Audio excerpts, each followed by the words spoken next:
Hey viewers, E36 Fanatics here. Today I am replacing a fuel filter on my 94 Ranger. It's a pretty easy job to do. It's a good way to jump your fuel economy, and if you're having any issues with responsiveness from your accelerator, or the car will suddenly lose RPMs at times, then your fuel filter could be an easy possibility on why it's not working very well. It's quite simple to replace, and it's one of the first things you would go ahead and replace if you're having any issues with responsiveness or if it's just really old. It's in the bottom on the driver's side of the truck, underneath it, and it's only held down by one clamp, and it attaches to the hoses on both sides but with these plastic clips right here. So it's a very simple design.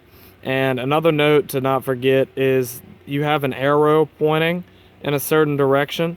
That is supposed to go with the flow of the gasoline. So the gasoline, of course, goes from the tank to the motor, so it's supposed to go in that direction. So if I'm looking at the truck here, the arrow would be pointing this way.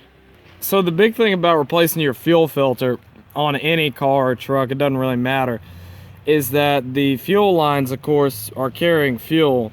So I don't really like getting dumped with fuel when I'm working on a car. So you need to, if you don't want to get dumped with fuel while doing this, you're going to want to pinch the fuel lines.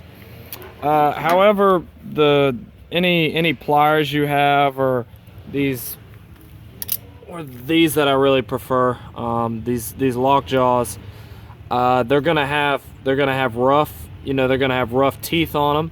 So what I do is I tape them to make sure that they don't cut through the hose or anything. They don't pierce it.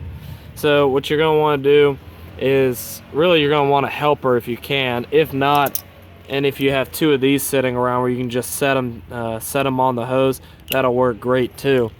And just for pre-warning, these fuel filters do have fuel in them already, so you're going to get fuel on you either way.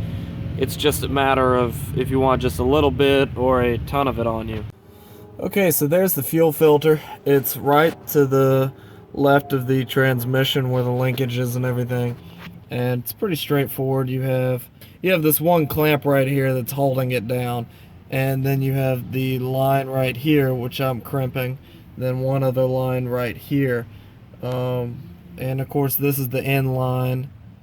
This is the end line, and then this on the other side is the outline. So I'm going to go ahead and remove this,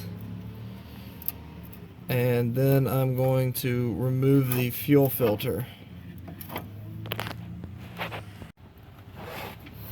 Okay, so I have replaced the fuel filter, and like I said, it's pretty easy to do. These white tabs on here, you just press them in and pull them out with the screwdriver.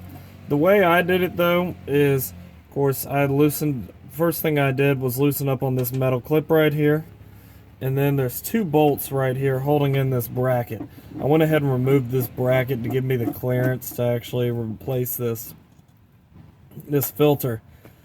And once I'd removed this bracket and the filter was basically free to move around, I went ahead and removed this line first and then attached it to the new filter.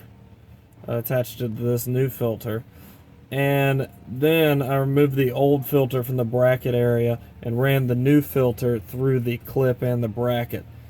Then I put the bracket back on and installed it on the second hose, on the out hose. And then just tightened everything up, and like I said, it's pretty easy. It just dumps out some fuel. Also had a bucket to catch the fuel so it didn't go all over me or all over the ground, but lost maybe a half gallon of fuel